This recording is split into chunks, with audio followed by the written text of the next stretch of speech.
It's time for the Austin Rugby Podcast. On this week's episode, we sit down and chat with Adam Scheidler of the Austin Huns, and we welcome Tongan international Kurt Morath to the show. All this and more on the Austin Rugby Podcast.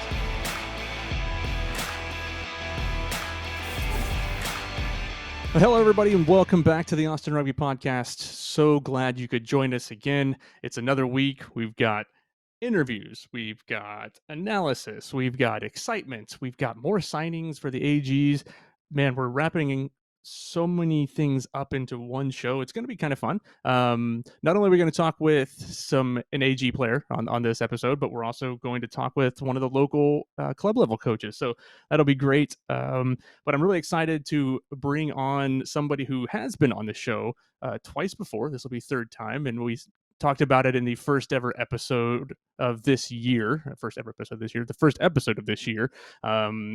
when we said that we're going to have a regular contributor, and I'm really excited for it because I don't have to talk all the time, and you guys get to hear somebody else besides me talk and see somebody else's face besides mine, which I know you probably get tired of. And of course, that's Mr. Alex Rees. Alex, welcome to the show, man. Glad you could come back. Yeah, thanks a bunch for having me on, Dustin. I know, repping the Huns, I see, as is custom. Right here. Look at that. Nice Canterbury jerseys. Any of those left for sale? No, I'm gonna go ahead and say this one's from 2016.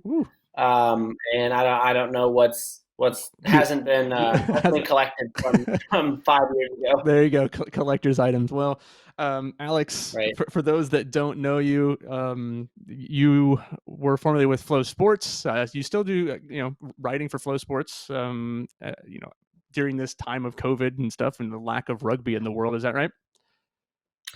Yeah, here and there, still contribute. I guess whenever they need freelance writers.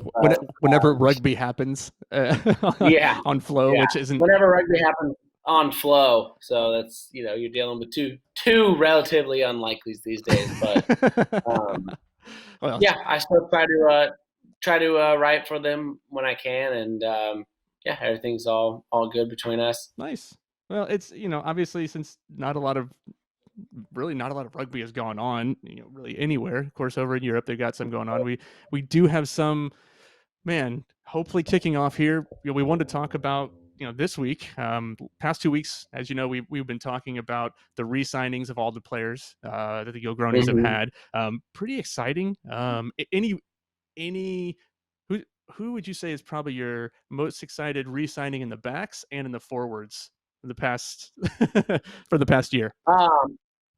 No, it's not your playing favorites or anything, because I know as somebody who is capped for the AGs, which we did point out in that first show, for somebody is capped, you got that one. You got that one. First ever AGs game. What's that?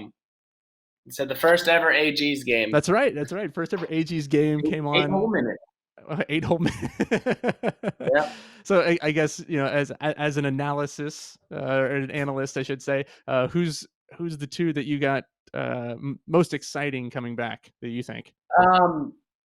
Obviously, it's maybe a little different because I know a lot of the guys haven't gotten to play with them last year, but I think a guy that in the forwards I'm most excited about is got to be Dom Akina coming back, and there's other options too.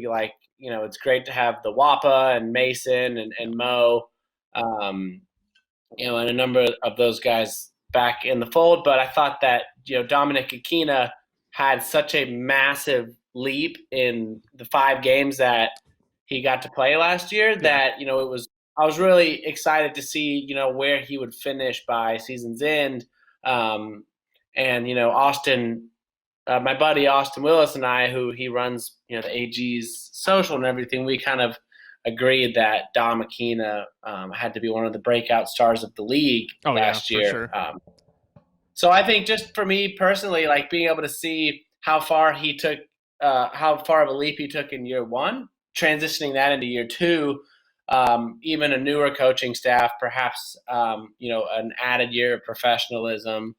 I think that's Dom is a guy that I think everybody should be excited about.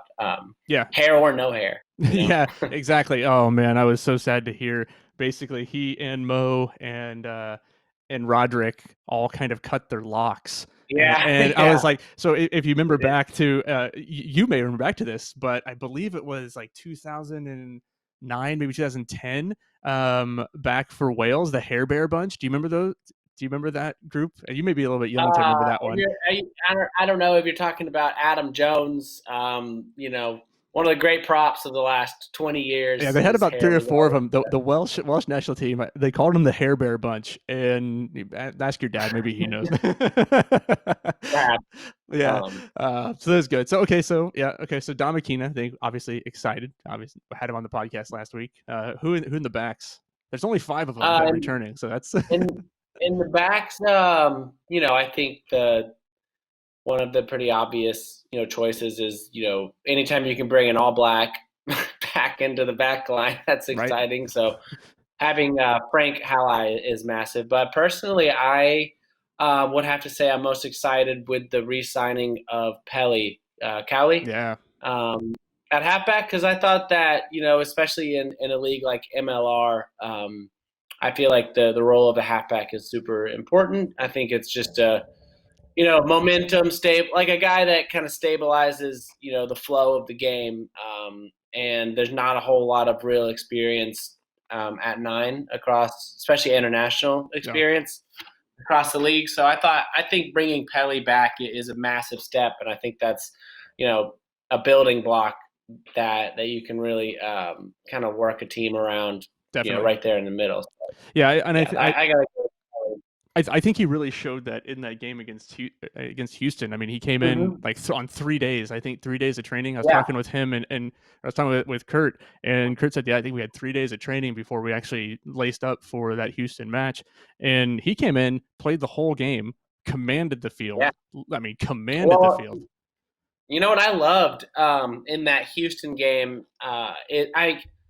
For fans that have followed from the elite to the herd to the gilgronis all the way through, I think we can all lament over the number of late game situations that we have botched. I think over the past 3 seasons that, have had our record maybe not necessarily reflective of how well we've played in a lot of games.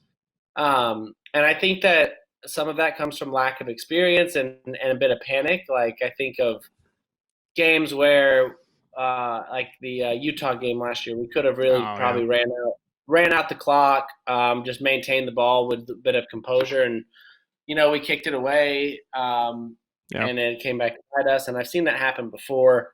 The NOLA game in 2019, the NOLA game where we kicked it away, like we had it, and they literally took off for like 70 meters and scored to try to win the game. Like I was like, oh man, that's exactly. Or like the the first year when we played the Legion in the final game of the year, and all we needed was a losing bonus point, and we spin it wide and throw a tosser pass, and it goes back the other way for a try, and it's just like.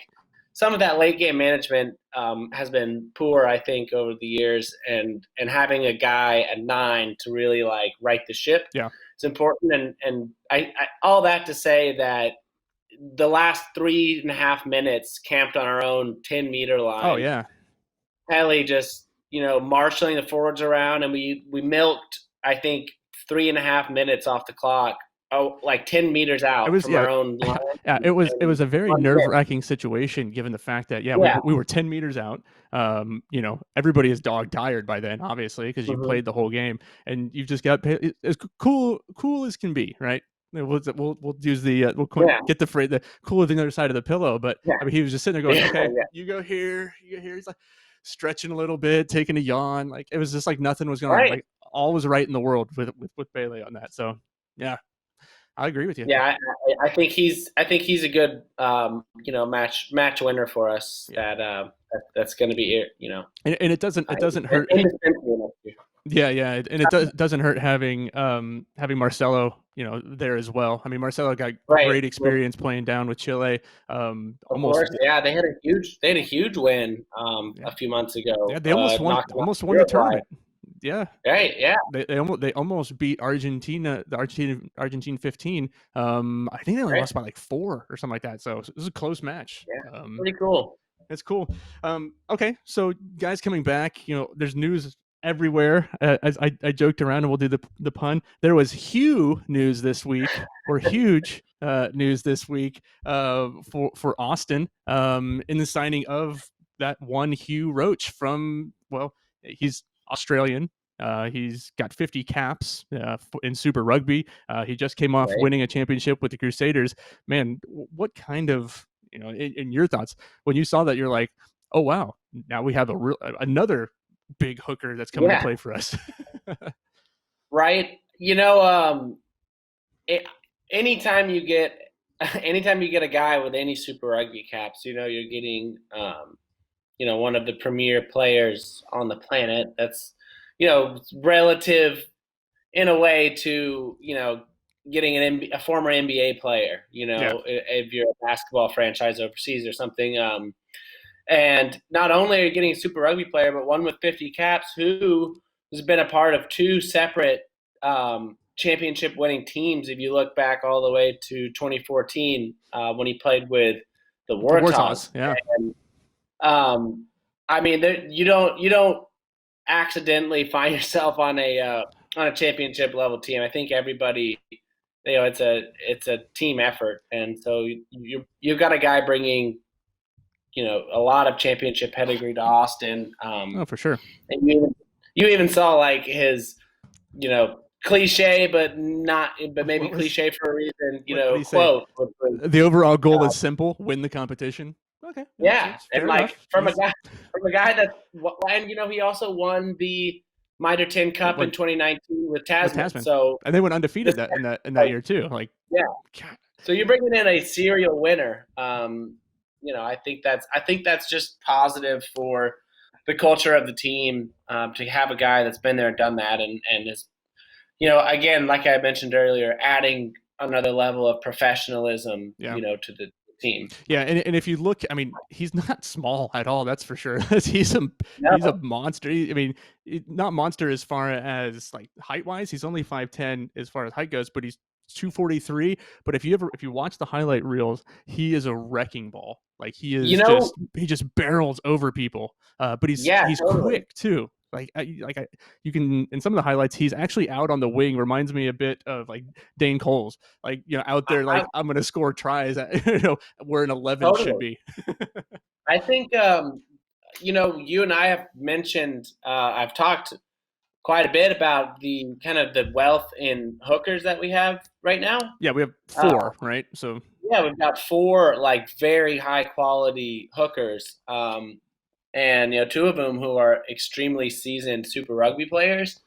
And I kind of look at our forward pack as a whole, and I would say, like, if there's any spot that we haven't necessarily filled, I think maybe number 8 is possibly a spot. And I think about, as you were saying, Hugh Roach is a guy that's a very physical, large man. He might not be tall, but he's large. He's fast. He's very aggressive, and he's good in the open field. I almost wonder if the AGs would consider using him in a sort of like a Sam Simmons from Exeter kind of way. Yeah. A shorter, but very fast, mobile number 8. Because, at some point you want your best players on the park. Yeah. So I said it last week. My hot take of the day there. Hugh Roach, number 8. Yeah, I love you throw that out this week. Last week I said, Coach Harris, if you're listening, Dom Aquina would be a pretty good 8, kind of the Adi Savia style. Yeah, because we know Dom's pretty quick. But I do think, and we can talk about it next week. We can talk about some other of the forwards coming in. We've got McLean Jones coming in too, so who also can play 8, but kind of plays anywhere in the loose forwards. We'll see. I don't know. Going back to the hookers, because we are just going to talk about hookers today, which is kind of fun. Get everyone's These ones aren't cheap though. But these ones aren't cheap. No, they're not cheap. We talked about it, signing, re-signing Rams, who I just think Rams is probably the fittest athlete in Major League Rugby. Getting him back, we did get it in the draft, and we'll talk about some of the draftees in a future episode as well. We got Mason Koch, Koch. I don't know. I think it's Koch. Maybe Cook. I would guess it's Cook. Koch. I don't know, but I've heard it all kinds of ways. Anyway, so from Dartmouth, he's a young guy, lots of promise, lots of potential. He's been here training, for months. I kind of foresee him maybe, I do think it'd be kind of hard for him to get some game time in when you've got, people like Hugh, people like Robbie, who we'll talk about in a minute, and Ramsey as well, who are really high quality athletes. Not to give anything away from Mason, but I think maybe a good year, playing with the Huns or playing with the Blacks locally, getting some good, high level D1 experience would be good for him too. Definitely. So we were saying it before. We are signing. We've signed hookers. We're signing more hookers. The other one we've got coming in is Robbie Coetzee. Robbie, known as the Happy Hooker, I think is what the social media handle that he was claiming to, or that he said that everybody calls him is the Happy Hooker. South African born. He's played. Oh man, who did he play for? I just forgot. Oh my goodness, Lions and Super Rugby and the Golden Lions. But again, this Robbie is a big guy. He's 6'1", 231. And again, lots of talent, high pedigree. What do you see from him that you're thinking is going to be kind of exciting for the AGs? We talked about, what Hugh brings to the table. Obviously, Robbie's been playing he's got quite a few Super Rugby caps as well under his belt. Yeah, I think Robbie has been part of a I suppose you would call it a resurgence from the Lions in the past. I guess since about 2014 or 2015 is when they kind of started becoming the top dogs there in South Africa, and had been up until this last year. And I think while they play a pretty fast game, I would say that one of the hallmarks of the Lions over the past 5 years or so has been a really rock solid set piece in the line out and up front with the scrum.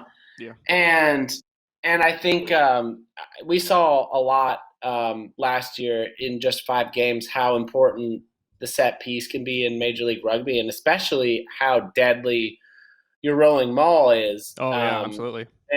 And I think that you bring a guy like Robbie Coetzee in, who's been when the only guy keeping you from starting is Malcolm Marks, I think that it's a pretty good person to be behind. Yeah, he's all right. I think you've got game. Right. But he's a big aggressive South African. He's going to put in his hits. He's going to make his meters in the carry. He's going to do his work at the breakdown. But I think most importantly is he's going to really shore up a set piece that I think, particularly our lineout was a little bit wayward in the last year. So, we had that stability with him, and I think we tighten a lot of screws there with the forward pack. I definitely think so, and his story is really interesting too, knowing the fact that he stepped away from the game. I mean, he said, he and his wife, like he has a young kid. And so he kind of stepped away from the game, and he didn't actually know if he was going to come back, which I found to be fascinating. Glad that he did. I mean, he's been training. I know he's here with the team. I believe he's been in Texas for quite some time, a couple months now, ahead of everybody else, which I thought was interesting. But it's good to see. It's good to see him come back. I go back and watching some of the highlights and stuff. He does. He's an aggressive South African. That's really hard hitting. I saw a meme today, and it was here how South Africans train in the off season. It was a guy rolling a giant tire down a hill, like a monster truck tire, and the South African just hits it, knocks the tire on the ground. I kind of see that happening with with Robbie. I think it's going to be a little bit different style of play between Robbie and Hugh. I think Hugh is going to maybe give us more of that speed at the position, but I think at the breakdown, Robbie's going to be one that he's going to be a bulldog in there. Is kind of how he's an earth mover. What's that? Earth mover? Yeah. Yeah. Right. I just visualize for some reason all South African forwards as guys that grow up on a farm tackling animals for when they grow up. Come to think of it, most every South African that I played for who's a forward is kind of like that. It's like, oh yeah, I'm a farmer. I bale hay. Like, yeah, they got that farm boy strength. There you go. Which, obviously we also have another South African, on the team that we resigned, and Rams, who, he has that strength too. So it's going to be, totally. Man, that I'm curious to see how that's going to shape up, right? Like, who's going to get the starting. I think this, I talked with Kurt Morath. We talked to Kurt Morath about it here, which we'll get to later in the podcast. Is who's going to get the starting 10, the starting 2, I mean, there's a lot of competition, which I think has been a change from the AGs, this year versus every year previous. Going back to the elite days, like we never really knew what team was going to show up week 1, right? Or who was going to be in training, or all the different issues we have with visa issues. Most everybody is here. Like, you gotta love that. And that for any Austin fan, you have to love that. That's got to be exciting when you look at that and you look at how it's different from previous seasons. When you look online for all of the signings that we've had, like somebody said, when did we get to 30 caps or over 30 caps for people on a team? And I said, I didn't think that was actually a rule. Like, we take as many as you can on a team, and you have associate contract players, and then you've got full-time players. But to have the depth in the positions that are really important, but in this case, every position, is something that I think, LA has done. LA has got a lot of players, but I think Austin probably has done the best out of anybody as far as getting that depth. You can go. I think so too. I mean, I would be curious to see, what's left of the San Diego team from a year ago, because I think that they were a showpiece in depth last year, but I don't know if I don't know if, whether or not they've had a mass exodus of players, because I haven't seen a whole lot of re-signing news from San Diego front. I know the two former Austin players, Ben Mitchell and Pete Malcolm, like they re-signed, but I mean, no Nanu, no JP Duplessis. They've lost. What's that? Said he's gone down to NOLA. Down to NOLA, which is a huge pickup from NOLA. Totally.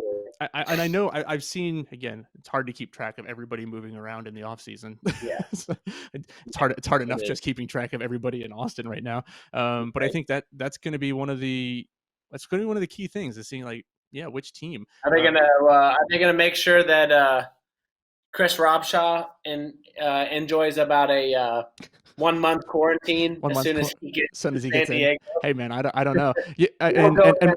And what I think you mean is the San Diego Legion of Las Vegas. That's true. Right. So that's another thing to talk about, is, will LA actually play in LA? I have no idea. Lots of things to talk about. We're playing in Texas. We're 50% capacity, and if we do end up playing and with people in the stands, Coda houses 5,000 people. That's 2,500 people. Love nothing more than 2,500 people in the stadium watching rugby. That'd be funny if they put up the entire Legion in the Caesar's Palace all season. That'd be very fitting, wouldn't it? It's kind of right? Well, I mean, Caesar's Palace, I think it would be kind of interesting just to see them walking around. Of course, everybody would have to, the cohort would have to go there, their fan group. We'll talk about the Austin fan group name another time. There's been part of their deal to pay rent at Caesar's Palace is they have to their day job is walking around as legionnaires, Praetorian. Yeah, exactly. Well, just to want to recap because we want to get to our interviews and stuff. Really excited that Hugh Roach is coming on. He's got lots. Man, that was a really good signing, I think. And Robbie Kutsu, also a great signing. Who's your, if you were to pick today, who's going to be your starter? Oh, I know. God, right? I would imagine. I mean, Robbie's 31 and Hugh is 28. I believe. So they're not. I don't think that age is necessarily especially in the forwards. Wappa would say that. I would imagine week 1 they'll probably go with Kutsia, just because I think he's going to be real reliable and he's going to nail down what he needs to nail down, and then bring on Roach as an real impact sub. Yeah. I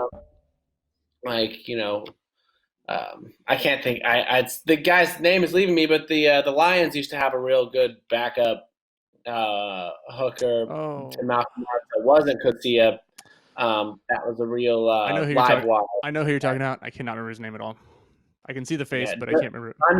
I think it might have been a Vendamova, but it could be. There's a lot of them. Yeah.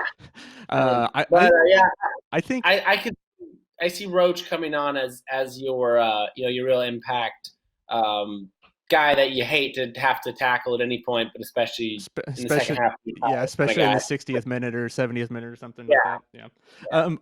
I kind of have to agree with you. I was thinking the same thing. I think that Robbie may get the nod to start off with, but who knows? We'll see if they do preseason games. I don't know how that's going to work out, but if we get to see anything beforehand, maybe, I don't know, maybe Hugh gets the slot. And then of course, we have to take into consideration international player, U.S. player, who's going to fill in for that. How that balances out the sheet too, because that's a whole nother topic of conversation. So, well, cool. Well, we'll wait to see how that happens. We've got 30 days, something like that, until roughly 35, 40 days until kickoff. I don't know. I need to go back and check that. Do your homework, Dustin. You should know better. Yeah.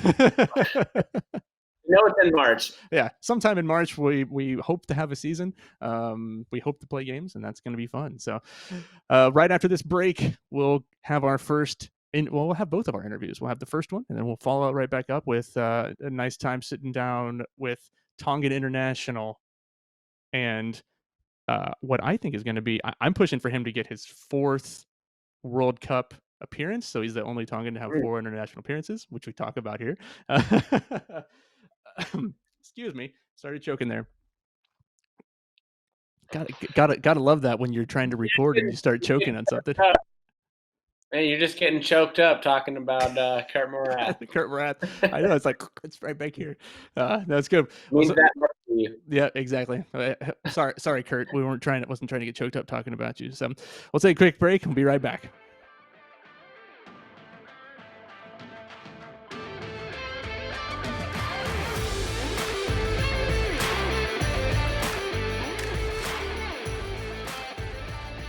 Well, as you know, the Austin Rugby Podcast is more than just the AGs, because Austin is a hub of rugby and high-quality rugby, and it's important that we bring people that are, leading the way for the Austin rugby community. And of course, I think it's important that we have some guys on this week that are a part of one of the local clubs, and so I wanted to bring on, as the first club representative for the year 2021, the first club representative of the year, I wanted to bring on from the Austin Huns head coach Adam Scheidler. Adam, how's it going, brother?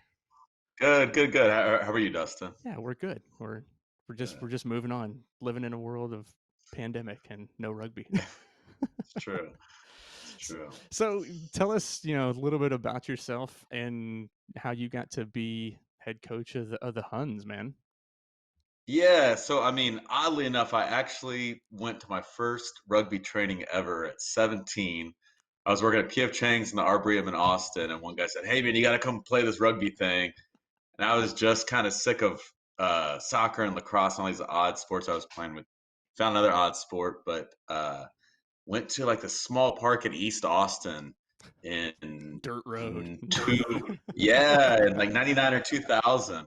And I went to a few Huns trainings and, kind of filtered in and out like a high school kid, but ended up playing for UT, played Chicago Blaze, and then came back to play for the Huns. Then took a couple years off and then came back to coach. Man, so I mean, you through and through, like it's not even been a question. It's been Huns since inception. Yeah, I guess so. It's kind of interesting. Yeah, it kind of feels like ending where you began. Yeah. So I think, that was 21 years ago. I see. We're the same age, so I have people ask me, how come you're still not playing? And there's plenty of good reasons for that. So the question is, why aren't you still playing? Yeah, that's you're not the first person to ask me that. So I still play touch rugby. There's like a pretty competitive league going on. I went to nationals a few times. It's fun, and for me that gets it out, and it's not that, and I do miss playing, and I still play old boys. Yeah. So whenever the Silverbacks come play, I enjoy jumping in there. I've jumped in a couple of D3 matches with Weezy, who still lace them up, but. At about 33, my body wasn't doing what my mind wanted it to do, no matter. Your body gives you one of these and little middle finger. Right? It's like, come on, man. Yeah, there just wasn't enough fitness training around to get it to do what my head was wanting. So, I just curl a clipboard these days. There you go. So, you are the head coach of the Huns.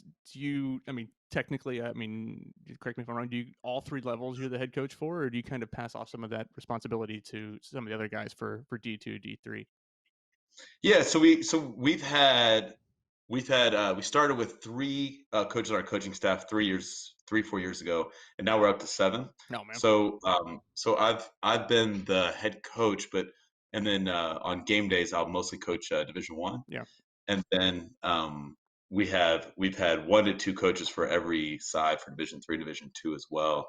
And I mean, I give so much credit to those guys for the success of every level, because it's just so much help to be able to split up your time and to give more and more attention to specific groups of players. I mean, if I tried coaching 60, 70 guys at a training, I'd fail massively. No way. There's no way. Yeah. Oh, that's fascinating. So, if we don't talk about it, it would be weird. But obviously, you go back almost 12 months now, and you guys are preparing. You guys are playing through the season, the beginning of the season, and then all of a sudden, COVID hits. And what was that like? How strange was that for you? And just kind of preparing your guys, and then you're not preparing anybody. Your games are canceled. Yeah, I think there's some dudes that haven't gotten over it yet. I might include myself in that. Yeah. So I mean, it's been a wild trip the Huns have been on the 3 previous seasons. From a 1-win for talking about Division 1, and 2 and 3 was similar, from a 1-win to a 500 season, about splitting, to beating the Reds, and the only teams we lost to was the Blacks, and we were geared up to give them a run in playoffs. And so. It was a nice ramp that a lot of Huns were on there, and they were there from the get, and had been really putting something special together. And so, a lot of guys were crestfallen, but I mean, that's how life goes, and the story's not over, So I think that the Huns have been on a nice ramp and recovery since everything went down. Yeah, and absolutely. And for those that you don't know, like the MLR team was that from the inception was the Austin Elite, which is the Huns Elite, and there was a separation. There's all kinds of back and forth, lots of drama that was involved in that, and I think that I remember watching and seeing kind of what happened behind the scenes as in the periphery, and you kind of go, oh man, that just didn't seem right. Like there's lots of stuff going on, and we won't get into that, but I think to see the growth, and like you said, like you guys have really kind of made a comeback. What do you attribute that to? That growth, and to build that team back up from really losing a whole lot. Yeah. So I mean, somebody has to write a book on how that whole thing went down. It's fascinating. No. Yeah, no, I mean, somebody has to. And I mean, I think one thing that's interesting is, You're saying you're volunteering? Well, and no, I mean, I will talk enough for somebody to write. Like with enough beers, I'm happy to tell my take. Yeah. But I actually don't have a lot of blame, because I mean, there's plenty to go around, and rugby players just aren't known for high emotional intelligence or great communication skills. So I mean, that's the truth.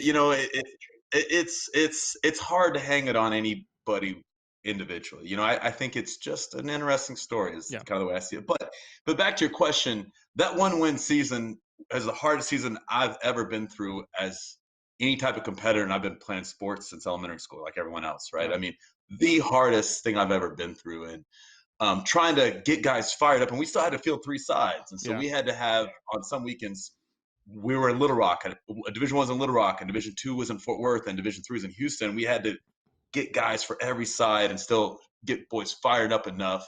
And sometimes you were putting together a side on a Thursday night with a high probability knowing you were about to go take an L on Saturday. Yeah. I mean, it was very difficult, and we just kept focusing on what we're going to improve on. Dismiss the score, we're going to get better. And I will say, at the end of that season, when we tied Glendale, when we took a tie in Glendale, going all the way up there, a lot of guys says the game we should have won, but how well we played and how we ended the season, when you focus on improvement, which is so much better from where we started. Yeah. And that's kind of a story in itself, from just a bad news bears kind of story of just how bad it was from beginning to guys really coming together, lifting each other up, fixing details they wanted to fix, and just uniting to be a pretty solid force. Yeah. And then, you kind of go from there, and then 500 season after that. And then last season, we'll call it last season because it's the last played season. I mean, obviously you guys the 2 games you guys had against the Blacks, like it's not like they were slouch games. Like those were solid, nail biter games where you guys had the lead for almost until the end there and just kind of lost it. But, I think that the quality of play you guys have, the exponential growth that you've had over 3 years is something to be commended. Oh, cheers. Appreciate that. And I thought the comeback the boys had against the Reds at home is one of the best games I've ever been a part of. So at halftime, I believe we were down 17. Yeah. And I mean, guys were exhausted on both sides. It was a brutal half. And then for them to rally back from 17 down and win by 10 is one of the best comebacks I've ever witnessed. So it was just inspiring. I was only able to be there for like the first 25 minutes, and I had to leave. Oh, I felt man. so bad. I was like, oh man, this sucks. Like I'm watching it on Facebook, watching stuff. I'm like, oh, hey, all right, there we go. Yeah, no, you're right. I mean, we were getting routed.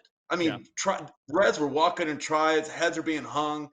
The boys in the triads were screaming at each other, and I mean, those 5 minutes at halftime, from everybody collectively coming together and making a decision that we weren't done, and we saw a few weaknesses in the Reds that we wanted to exploit, and we were going to commit to that.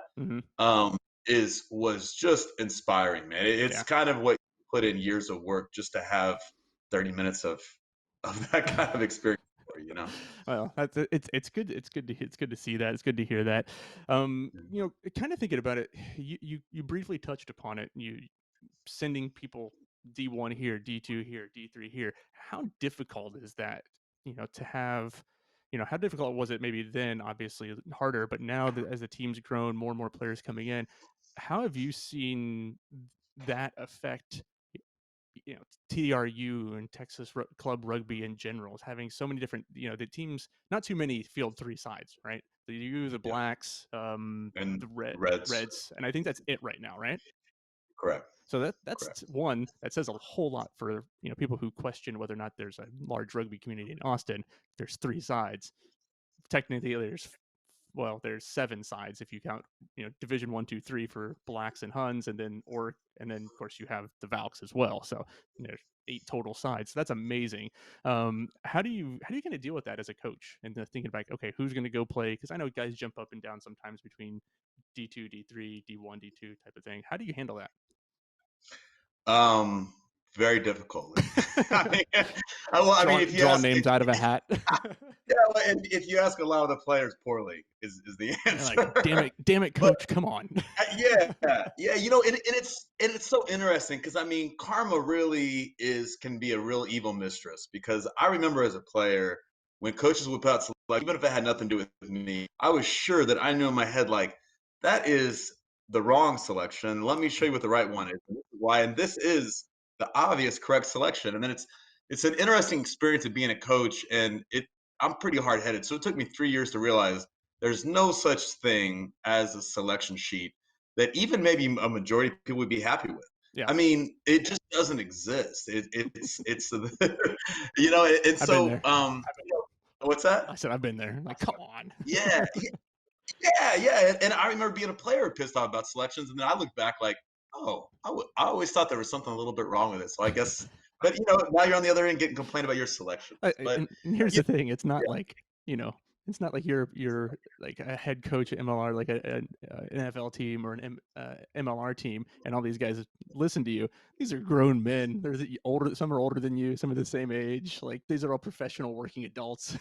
So each have a bit of an ego, because rugby players have an ego. Yeah. And I would not say that emotions or feelings are any less heightened than at a professional level.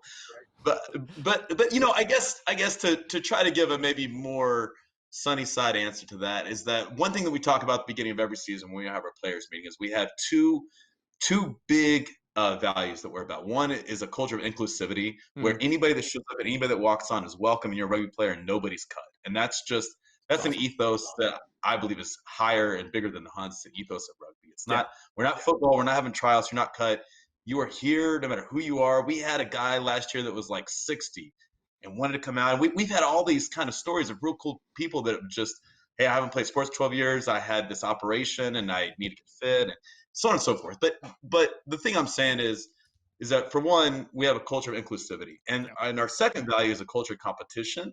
And I think some teams will see those as mutually exclusive, and I completely disagree. I think they actually benefit each other. So one thing that in an ideal world is that no matter what side you're on, is that you can always compete to move up a level, and you get a new shot every week. So if you didn't make the side you want, it's like, hey, come have a conversation. What do you need to work on?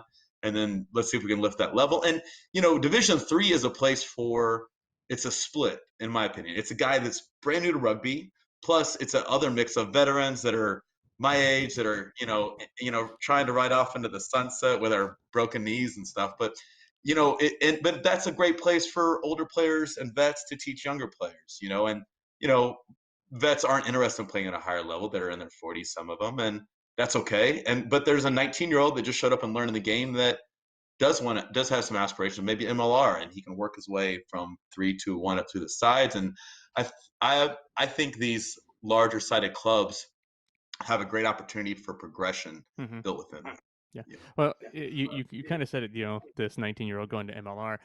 There's been a lot of discussion on social media, because everybody loves to talk on social media about MLR and club rugby and the correlation. How do you see that moving forward? You know, you're a coach, you've got a team, and you know, this is, you want to keep your guys, you want to play, you want to be the best, but also we want to see the game grow, right? Like you want to see your guys go and play for the USA Eagles, right? Like you want to see Huns as an Eagle. How do you kind of manage that, and what do you think the future is going to be like, you know, for working? Let's say in Houston they have, you know, the rugby HTX, so it's not quite, they're going to play D1 whenever TRU comes back, but you know, they're associated with the SaberCats, but they're not going to play for championships or in tournaments and stuff. How do you see that working out in the future? This is a tough question, by the way. No, it's good. So I mean, let me just kind of, you can ask me more about rugby HTX if you want, but I'll just talk from Austin. And so we've had, and there's been a new coaching reign all the last 3 years that we've been at, and that's just how it is. But with every new coaching reign, we have reached out, try to work with them, and we've had, you know, more or less response. And we have been talking with Sam and Mark, and response seems pretty good for this fourth, so I'm optimistic. But you know, to me, there's probably about fluctuating between about 7 to 10 Huns at Division I or maybe Division II that are very interested in playing MLR. Yeah. Maybe a dozen at most. And those guys that are interested, I'm interested in helping them get there. So, you know, guys with aspirations, I have no interest that if you're playing, if you can go give a go at MLR, I'm not interested in holding you back. We've actually been doing just the opposite. So there are a couple games where we had 5 Huns in the 23, and then the greatest thing is that there's a great ability for us to work in concert, because that's the best attending games I've ever seen. There's 50 Huns in the stands because they know 5 guys that are out there lacing them up. Like, Alex Rees was one of them. I remember when he came on, people went crazy. And then you had just forgot.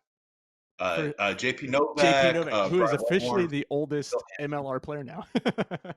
Is he? I love it. Love it. I'm not sure he knows that stat. I think he did. I think I told him because he felt bad about it for a minute. Because I had him on the podcast last year. I had a hard time about it. Thanks for reminding me. I'll double check on that, but I'm almost positive he's. Hey! Don't let the truth get in the way of a good story. Especially the way that JP plays, man. Like he's a solid player, man. Dude, not only that, he told me I think a year or two ago that he's got 5 more years of wanting to play at the highest level where he wants to hit the gas.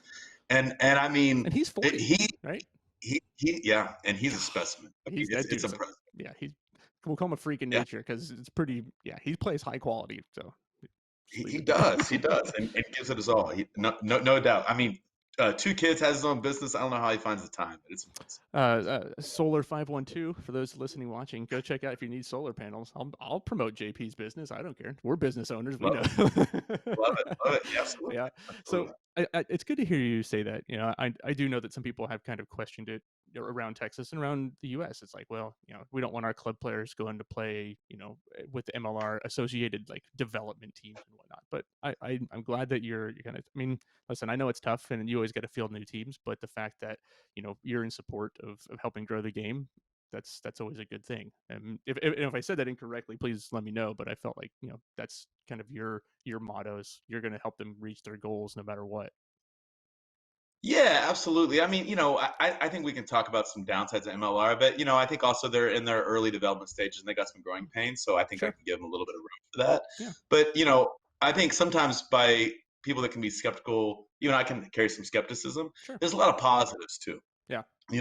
This amount of attention and influx, and even just money coming into the sport of rugby in the country, there's a lot of positives to it, and I think it needs to be balanced out. And for if I was 21, 22, and I had the ability to go give a shot to get on TV, man, of course I'd want to go, and I'd want a coach to help me get there. And so, I totally understand the feeling. And so, where was professional rugby at in 2001 when we were playing in our prime? Yeah. Not that I would have stood a chance, but yeah. Well, and to me, this is a great fit for where club fits in MLR. Is that MLR? I've seen it in almost every city. They have about 26 guys that they have in their camp. Yeah. And you just wait around till about 2/3 of the season's in, and they're going to be down to 18, 19. It's just how it works. I've seen it work in D1 the same way. It's just how it works. And so guys that are just on their radar that are in Division I club rugby will get right about the second half of the season, and that's when they're going to need players. And that's, I think, a great opportunity for guys to step up and give a go.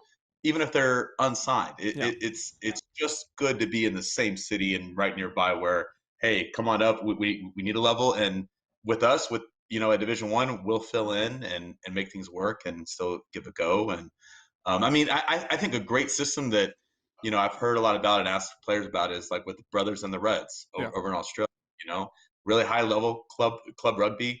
Guys that played Super Rugby come down and compete, and it's an honor to go play against the guys that play for the Wallabies. And I think that's how we should look at it, because some guys, when I hear this attitude like, oh man, that guy's he's played MLR, we shouldn't play against him, he had a cap with the Eagles, it's like opposite, man. You want to play the highest competition you can, and let's go lace them up and see if you can get a shot on them.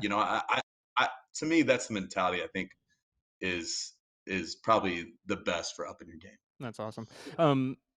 Obviously, it's been weird. Usually, right about now, we're getting ready for playoffs. This past fall, we would have played games. We had great times, getting ready to play. And now it's like, well, what do we do? How have you been handling it as a coach? And what have you been doing to keep your guys interested? Yeah, so with us being currently in stage 4, we've been adhering to the TRU guidelines, and I think they're in a tough spot. I don't envy their position. God, that's terrible. We talked with Kurt Tate, and I've talked with it. It's not fun.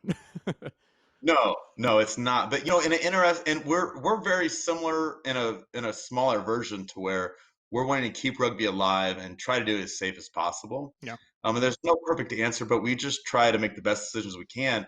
The one thing that stage 4 allows is inter squad scrimmages.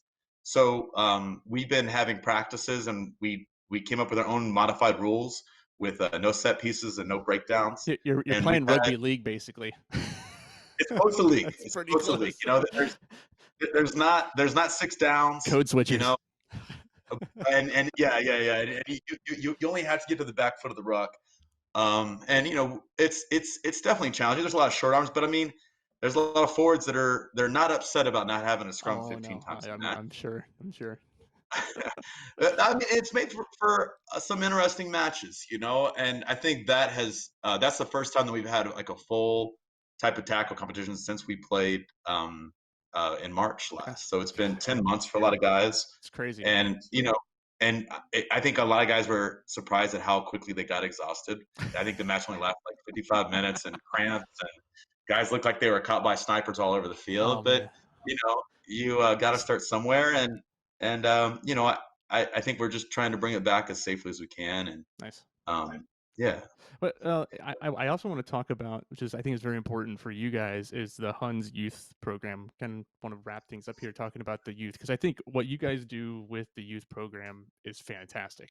Like the growth of youth rugby is incredibly important, and the Huns youth rugby is probably one of the best that I've seen around the country. Like you guys, the rate in which you have events and people coming in, it's commendable. So I'd love you to kind of talk a little bit about the Huns youth program and what it means to foster an organization like that. Cheers. And a lot of credit goes to Chris Hansel, Luis Sanchez, and a ton of other youth coaches that are ex-Huns that now have because Huns been around since 72, they now have kids that are keen to play. So it's this really kind of Kuna Matata circle of life thing that's going on. Yeah. But I'll say if you have rugby in your heart, there's nothing more beautiful than those Saturdays when you walked on to Nixon Lane and at 9 a.m. there was rugby, youth rugby from 9 to 12. Division 3 playing from 12 to 1:30, Division 2, and then Division 1. And it was rugby from 9 to 5 the entire day out at Nixon Lane. And then it was so cool how the youth would then stay. We had Division 1, Division 2 players, Division 3 players come and help coach the youth. And then they would stay and cheer them on. We had guys running waters and teas that were in that youth that day. I mean, it was it was so nice to see a pretty large family that would, you know, really look out for each other and help out for each other and work together. And there's just something so mutually beneficial about having that youth program that I know took a lot of hours to build. And really, it's really, I think, part of the Huns ethos and what the Huns are all about of growing the game and growing the sport. That's awesome. Well, Adam, I greatly appreciate you coming on and joining us and just kind of chatting for a few minutes. If people want to find out more information about the Huns, about how to come out and play some touch, about how to come out and, you know, just, you know, join the organization, how to get one of them pretty hats that you got there. You know, also, you know, I did have to point out that I did not realize I was wearing a light blue shirt. But you know, I support all the teams, so we're good. Where can people go to find out more information on the Huns? Yeah, hunsrugby.com. We'll have all the updates there. You know, if you're keen to get involved, just fire in an email and you'll have more responses than you may have intended. And guys hitting you up. And you know, one of the beautiful things about rugby is you just kind of jump on a field and you immediately have 50 mates. Yeah. So, you know, that's kind of how it goes. That's awesome. Well, we really appreciate you coming on, chatting for a little bit. hunsrugby.com. Go there if you want more information. Adam Scheidler with the Austin Huns, head coach of the Austin Huns. Appreciate you coming on, man. Absolutely. Thanks so much for the time, Dustin. Appreciate it.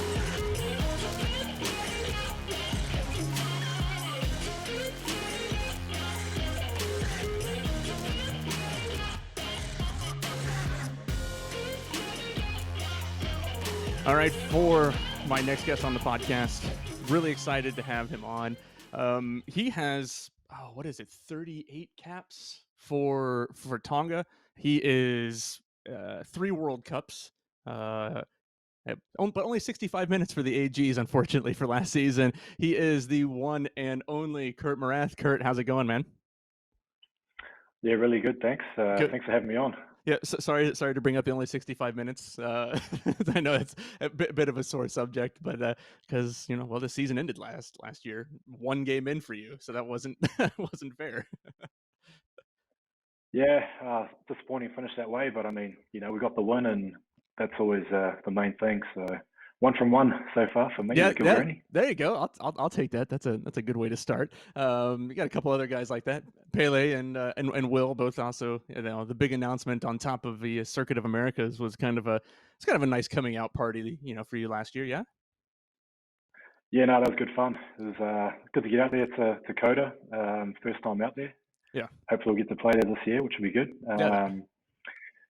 But yeah, it's a good little unveiling. Some of the boys were not too keen on the heights, but Wait, which one? So we can call them out later.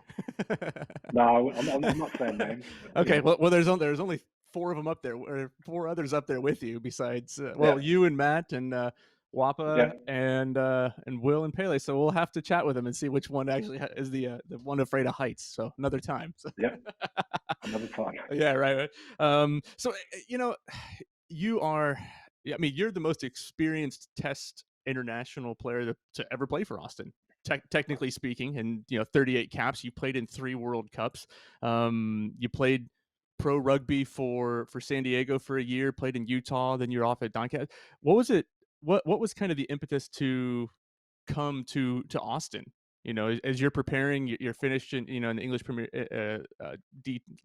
Championship level, for Doncaster. What was the draw to come down here and play for Austin?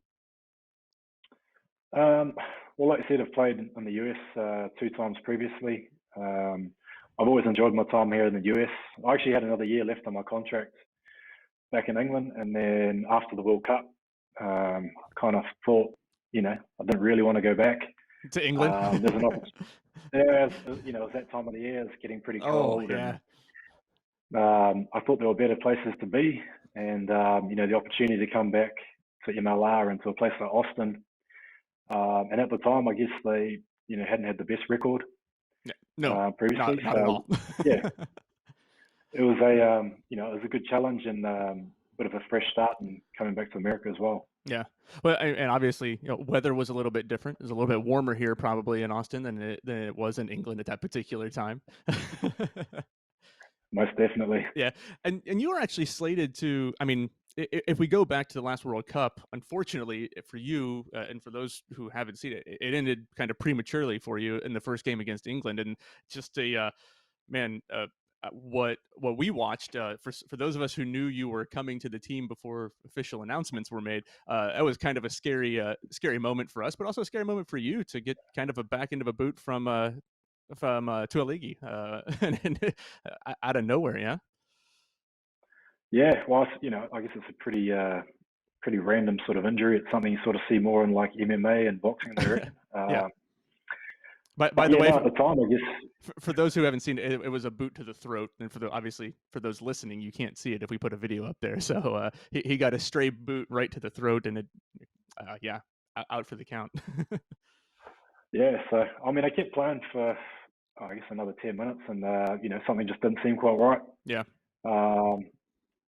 Talking and stuff like that, and there was a bit of blood coming out, which didn't look like a cut lip or anything like that. It was a bit thicker than that. So I had the staff check me out, and it turned out I'd fractured my trachea. Oh wow! Yeah, that's. So I was in hospital for I guess like sort of 3 days in Japan, and I had another 2 weeks because I wasn't allowed to fly. So had a little bit of a holiday over there. Yeah. Well, maybe not the holiday you wanted, though, right? No, I mean, it's disappointing. I mean, I guess injuries are part of rugby, but still got to that World Cup and got out there, I guess. So. Yeah, we'll ask that now. Then I thought I'd ask it a little bit later. So, obviously, 2023 is right around the corner. You're still, you're still pretty young. You're 35. You'll be 38 by the time the next 37, 38, depending on when your birthday is for the next World Cup. Any ambitions to lace up again for Tonga? Well, I haven't really thought too much about it, to be fair. It's sort of. Well, yeah. Well, we'll put you on the spot right now. And, I think at this stage, I mean, my body feels good, and I'm still keen to play, and got goals and things I want to achieve. But at this point, it's all about the gilgronis, AGs, and One thing at a time, one day at a time. We will point out, if you do lace up, you will be the only player in Tongan history to play in 4 World Cups, by the way. So just going to throw that out there. We'll make a push for it on social media as we get closer, for sure. It'd be a pretty good recognition. Yeah, no problem. So, obviously, you were slated to come to team last year. There was some delays in visas, which, it happens in rugby, and it has happened. Kind of getting into that, coming in for one game. Talk to me a little bit about what it was like kind of integrating with the team, because you were only here about 8 days or so until you laced up for that first match against Houston. Yeah. Yeah, I think I when I turned up, I think I got 3 trainings in that week, and then sort of they named me as captain as well, and sort of had to lead the boys out there. And I knew a few guys. I knew a few guys previously, which made it a bit easier. And there was enough guys there that had enough experience, and, sort of helped to share that workload. Yeah. And I'd been watching the games back in New Zealand while we were waiting for our visas, and it was so close. The guys were getting every weekend, which was it was frustrating to see. And I kind of just felt we only needed a few little tweaks to get us over the line, and that kind of happened in Houston. So yeah, absolutely. And it's been, kind of talking about that journey, unfortunately you did get hurt in about the 65th minute of that match. I guess rib injury and stuff, but you got in, you played, we got the win. And then the season got canceled, so that's kind of one of those situations where, nobody ever expects it. Nobody plans for a global pandemic. Walk me through what it was like. I mean, it's kind of through social media or through media and through the Gilgronis page and other news sources in New Zealand. I mean, you moved your entire family over here to Texas, and you decided to stay. What's the decision process like in doing that and not heading back to New Zealand? Yeah, it was tough. I mean, obviously everything ended so quickly. We knew that we were coming back this season, and like you said, I moved my wife and my 2 daughters over here as well. And we literally packed up everything at home. So we didn't feel like getting out of here straight away was probably the right thing, because the reason coming here was to stop moving around so much with my kids. Yeah. To stop uprooting them and all that kind of thing. And now that my eldest is in school, so we figured, we're here, we'll buy into it. We're here together as a family, so we'll stay and we'll ride it out until next season. And to be fair, it's been probably the right decision. Yeah. There are opportunities to go play some rugby in between now and last year. Yeah. But like we said, we wanted to be here and to stay in one place. So you did get to go play a little bit of rugby. You played in the first ever rugby 10s tournament in Bermuda. What was that like? For fans watching, some liked it, some didn't like it. I was on the fence about rugby 10s. Still kind of am on the fence about rugby 10s, but you got that experience. Yeah. Walk us through what it was like to go play down in Bermuda for a while. Yeah, like you said, I mean, obviously it was a chance to get back up and play some rugby, and sort of to be away for about 3 weeks in a place like Bermuda wasn't a terrible idea. Could have been worse places. Yeah, it could have been worse places. But yeah, I mean, it's obviously a different form of rugby, and it sort of meets in the middle, I guess, between 15s and 7s. I guess the first sort of week, everyone was trying to figure out, strategy and all that kind of thing, and it's all very new to everyone. But I mean, overall, I enjoyed it. Nice. Got what I needed out of it, I guess. Played some rugby, didn't get injured, came back healthy. So two big things that you need to make sure that you have is good rugby and then no injuries. So. Yeah, exactly. So no, it worked out pretty well. Nice. Well, you go down, you play. You play in Bermuda. You got a lot of things going on. You're doing all the training still here in Austin, and then all of a sudden we get new coaching staff is announced. You get Sam Harris, Mark Gerard coming in from Australia. First question is, did you ever play against either one of those guys? Mark Gerard, or it's like, because we're all around the same age. Mark's a couple years, 3 years older than you are. Didn't know if you ever got a chance to play against him while he was playing, or even Sam too. No, I never played against Sam, and I don't think I've played against Mark. I did meet him while I had my time in Japan. Yeah, he was still playing at the time, but we were at different teams, and we never we never played each other. So yeah, didn't know if there was an Australia Tonga matchup sometime that we missed. Back in your earlier days. So.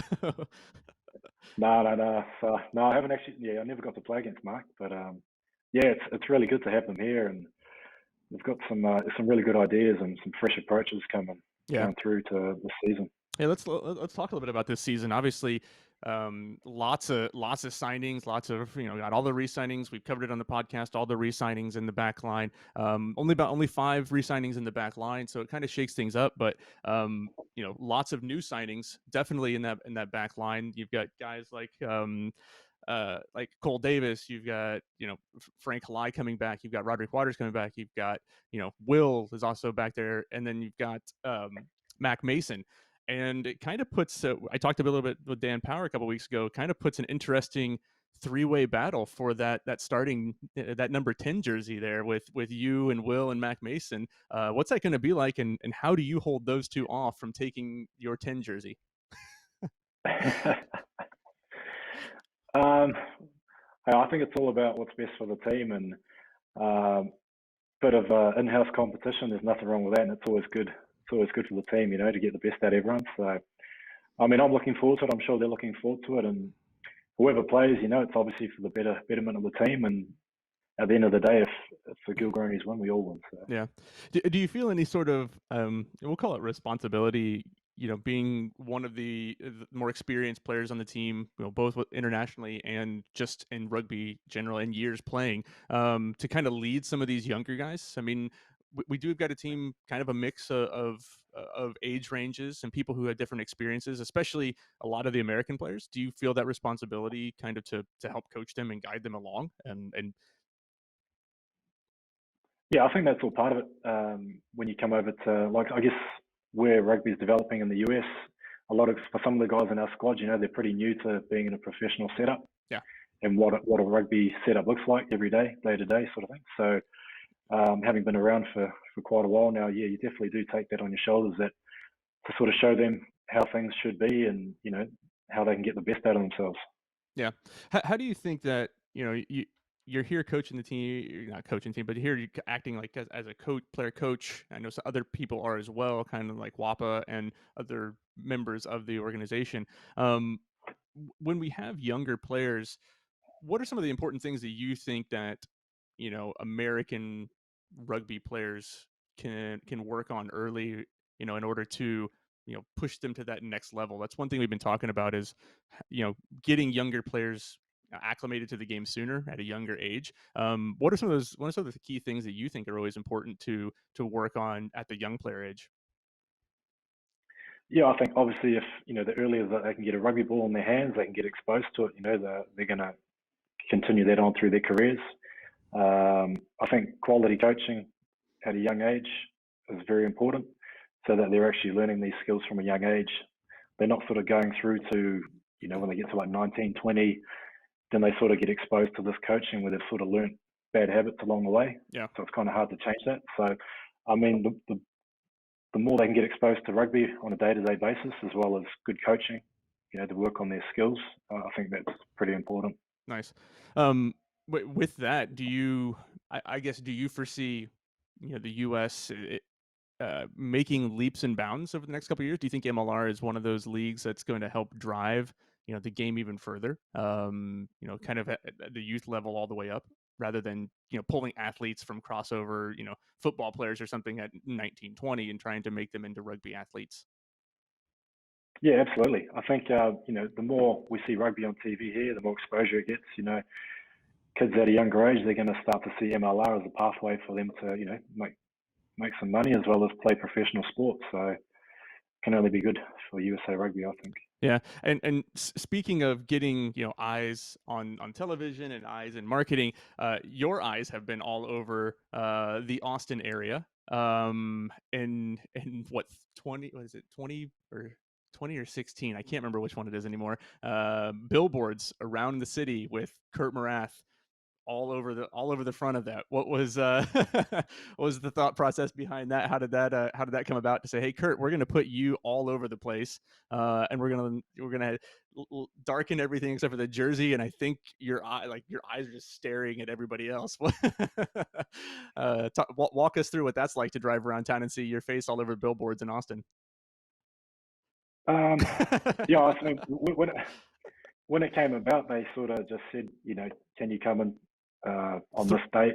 We're going to do some stuff with you, so take some photos and for a bit of marketing. Yeah, for those who didn't see it, it was come on this date and we're going to put mud or dirt all over your face and body and everything else. The social media handle was pretty funny. Like I had a good laugh about it. Yeah, they forgot to mention that part. They just said they were coming in to take some shots and that kind of thing. But I got quite a bit of grief about it from mates saying I'd never been that dirty in my life on the rugby field, which is probably true. Probably true. It makes for a decent photo, I guess. And if it's getting the name of rugby out there and the AGs out there, then I'm all for it. Yeah, and it actually, it's good for it gets it gets your recognition. It gets people going, well, who's that? And they go back and they search for the AGs and they search for who you are and they kind of read the story. And it is all about right now for the U.S., I think it is a lot about telling the stories of how people come to play for MLR. If you can kind of sum up your story in a few words, and what's your story of rugby and how you got to now? My story of rugby. Well, I guess I've been fortunate that I've been able to travel and see the world through rugby as my job, and that's probably the main thing I love about rugby is the people you get to meet along the way and the sorts of relationships you form from people different walks of life. So that's where I was very fortunate, and to end up here, like I said, it's a destination I've always wanted to maybe live at some point, spend some time. So it's worked out pretty well for me. So I've got no regrets or anything like that. So I'm very happy with how things are. That's awesome. Well, I mean, you've been very fortunate. Again, you played in the World Cup 3 times. Like, just for people even to say I got selected to be playing for the any World Cup team or just to be selected for a national team is something to be said. But 38 caps total, for Tonga. Who have been, thinking back to people you've played with, who's been the toughest player you played with, and who's been probably the most skilled player you've ever played with? Toughest player, man, it's a tough one. I imagine there'll be quite a few. Probably going to forget someone pretty key. But, we won't make any notes or anything if they listen or if they're watching. Great, but so you won't get in trouble with your mates. I'd say probably one of the toughest guys I've played with is Nili Latu. He was one of our Tongan captains along the way. He played in a few World Cups himself, Super Rugby and things like that. Just always his leadership role, the way he led was obviously by actions more often than not, and he'd never take a backward step. So he was probably one of the toughest guys I've played with for sure. Nice. And I think he's pushing 40, maybe he's 41, and he's still playing over in Japan. So. Oh, really? Whew, man. See, so he's doing well. Yeah. See, you still, you still got aspirations. You can get to 5 World Cups, eventually, maybe if you can make it. There's only been 3 in history to ever do that one. So. Yeah, exactly. So, yeah, he's probably the toughest, and if I could say one of the most skillful, trying to think who that would be. Yeah, it's really tough one on the spot there. No worries. We won't put it in the bus. Yeah, one of the players I've played with, this guy Talusa Vernu. He plays in. He used to play at Leicester Tigers. He's over in Stade Francais now. Yeah, just a pretty. He's a very slick player. Nice. So he'd be up there. Yeah, really good player. I'm sure many people have seen his highlights if they look him up. Well, we'll have to look it up and we'll throw some posts out there. Well, kind of looking forward, you talked about your career and what you've done. What are 2021 season? It's kind of the still dealing with COVID right now, which is still an issue. You guys are doing, I believe you're doing some sort of bubble training and stuff, and you can only a certain amount of people in the office, certain amount of people in the weight room training, certain amount of people on the field together at one time.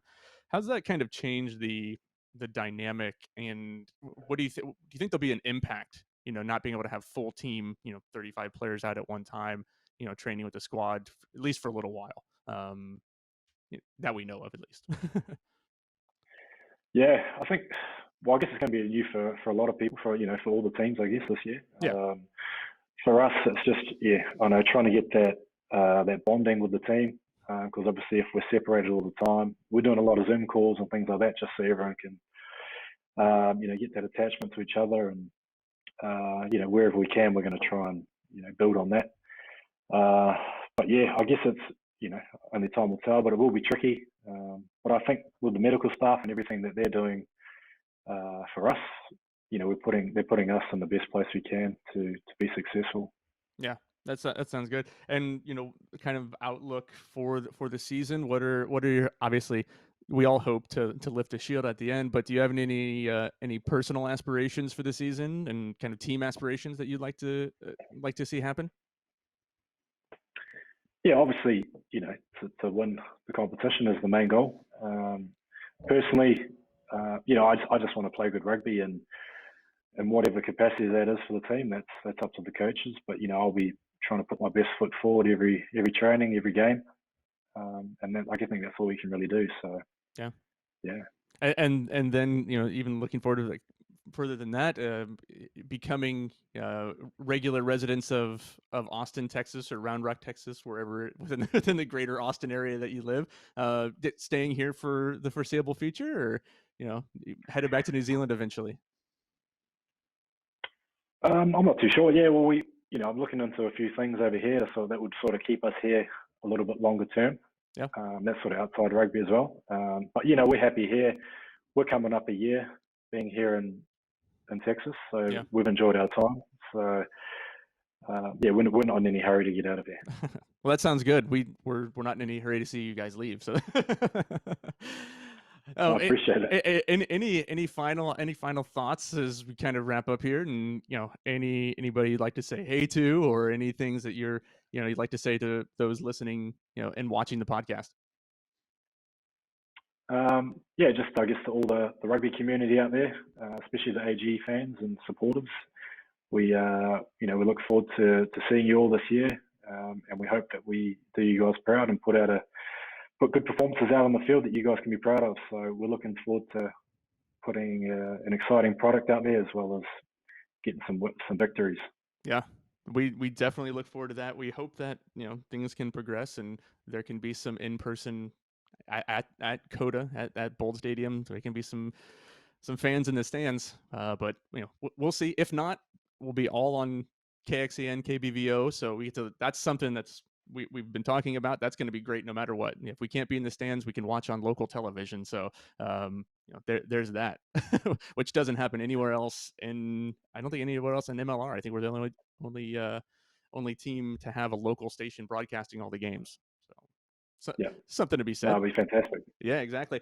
Kurt Morath, thanks for coming on. Thanks for talking with us a little bit. We appreciate it. We look forward to seeing you out there battling for that 10 jersey and kind of leading the Gilgronis here in 2021.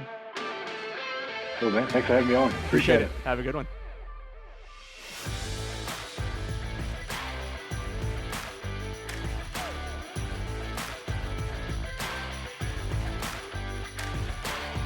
Well, we want to thank both Adam and Kurt for coming on to the podcast this week. Really enjoyed talking to those guys. It's been, obviously for Adam, it's been tough with COVID. Of course, it's tough with everybody with COVID, so it's not just him. But good to get his perspective, right? Austin Rugby Podcast, not just the AGs. They are the only information going on right now, the only action going on since we're not playing. But it's been really, it's nice to kind of talk to him and hear everything that's happening with the Huns and everything that you guys have been doing, Alex, with the Huns organization just in the off season, which has been, not a lot, but at least you got something, right? Yep. So, and then with Kurt, obviously we're pushing. Come on, Tongan international selection side. Kurt will be the only four-time selection to World Cup for Tonga if he gets selected in the next World Cup. So that's that's our push.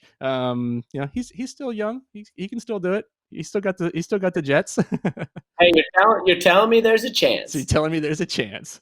We joked around about it. We've got lots of stuff going on at the AGs. We're going to talk next week hopefully about the engine room, if you will, talking about those nice little locks that we've got. We've got four, maybe I think 4 or 5 locks, officially and unofficially coming in for Austin, that have been signed this season, and some pretty big names and pretty big players.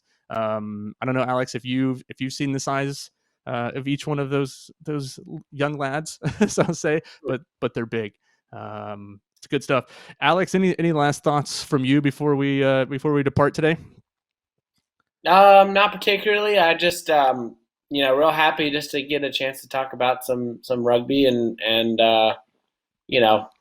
fingers crossed that we're talking game previews and game recaps in can't wait 40 days or whatever. Yeah, whenever we figure out how many days are actually left. Yeah. So definitely. Well, that's pretty much all the rugby from A to Z on this episode of the podcast. That probably will be the only time we ever say that, but I just wanted to say that because I thought it was funny and I thought of it earlier today. A to Z Rugby, Alex Rees. I'm Dustin Zaire. If you're looking for more information on anything going on in the world of Texas rugby, tune in every month to Texas Rugby Monthly. How fortuitous is that, right? Grant Cole, Rick Collins, and myself sit down and just chat about everything that's going on. The past episode that just came out, go listen to it. We had Kirk Tate on there, who was also a former Hun, now leading the TRU. Good information there about club scene and what's going on and all the great things that they've been doing here in Texas. For any more information, follow us on Facebook, Instagram. Austin Rugby Supporters is the handle. We look forward to having you back next week. More information, more fun stuff. Alex and I will sit down and talk the big boys, the big engine room. You're listening and watching the Austin Rugby Podcast. That's Alex Rees. I'm Dustin Zaire. We'll see you on the pitch.